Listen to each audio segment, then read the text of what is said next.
18. Gryph returned to the pile of loot he had collected right before the Balgrath attack and equipped all the armor. His AC leaped up to 38. He even felt a bit more solid. He also had attribute points to spend.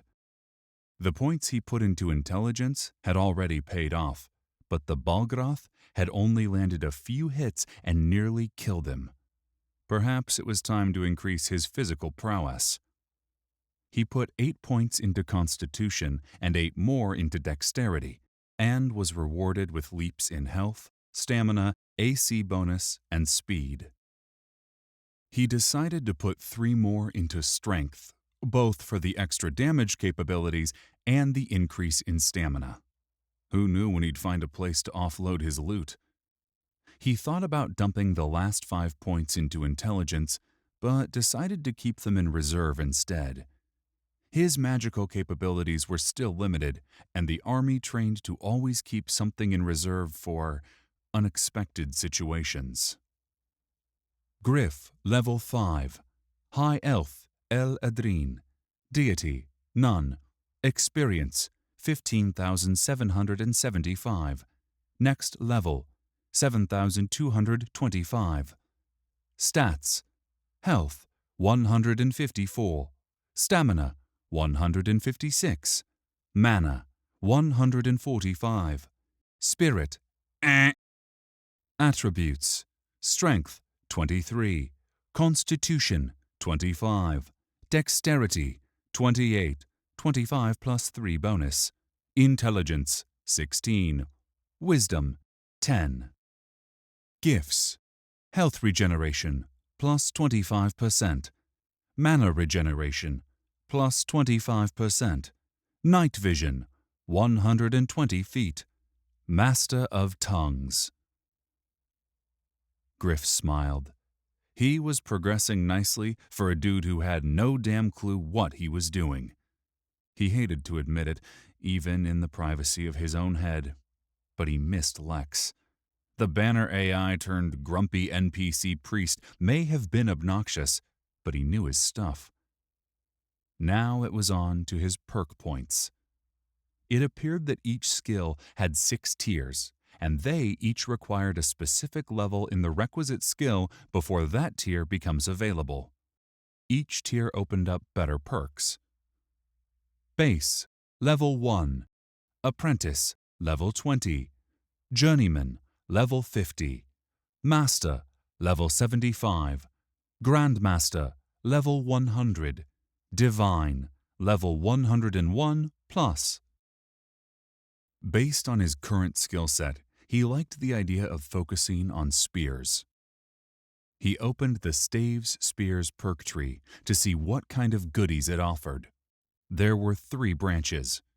He focused on each in turn.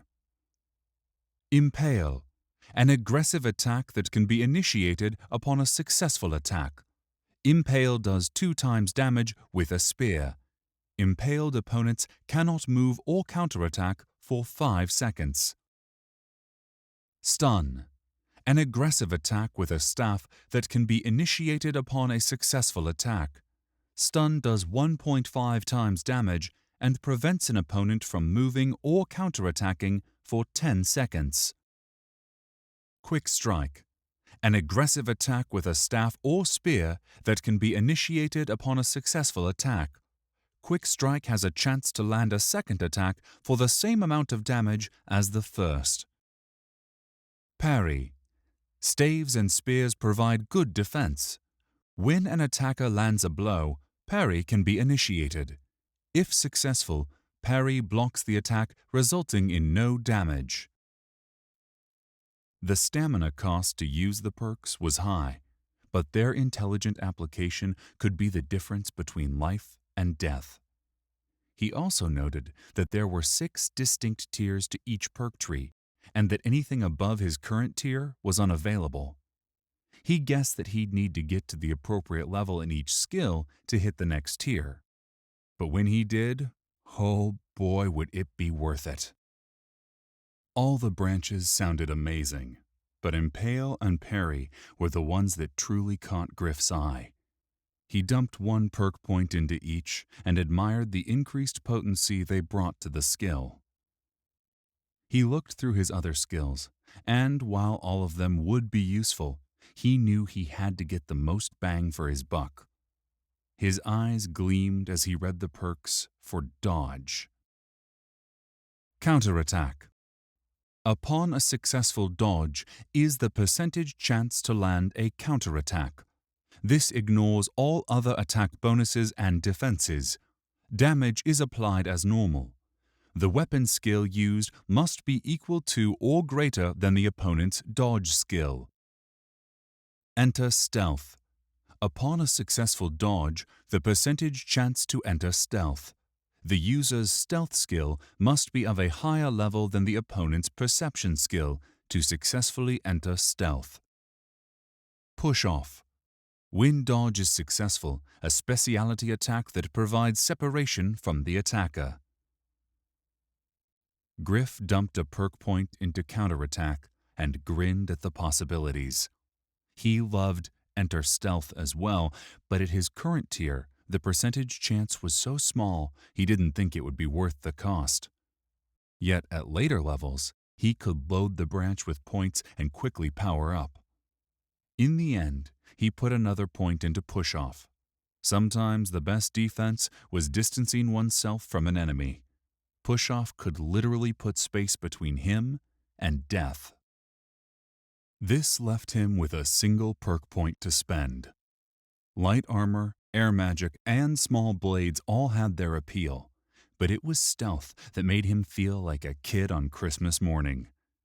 His real-world experience had taught him that being upon an enemy before they knew you were there was an amazing advantage. He greedily read the perks. Backstab. A sneak attack launched while stealthed.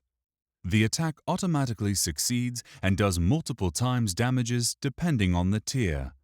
The attacker's stealth skill must be higher than the opponent's perception and dodge skill to land this attack. Invisibility. While in stealth, the percentage chance to become invisible. While invisible, a character can still use stealth to initiate a backstab or other attack, but the attack nullifies invisibility. Speed. A character can move at a percentage of their normal movement speed while in stealth. The normal max is 20%. He debated both backstab and speed. Each was incredibly powerful.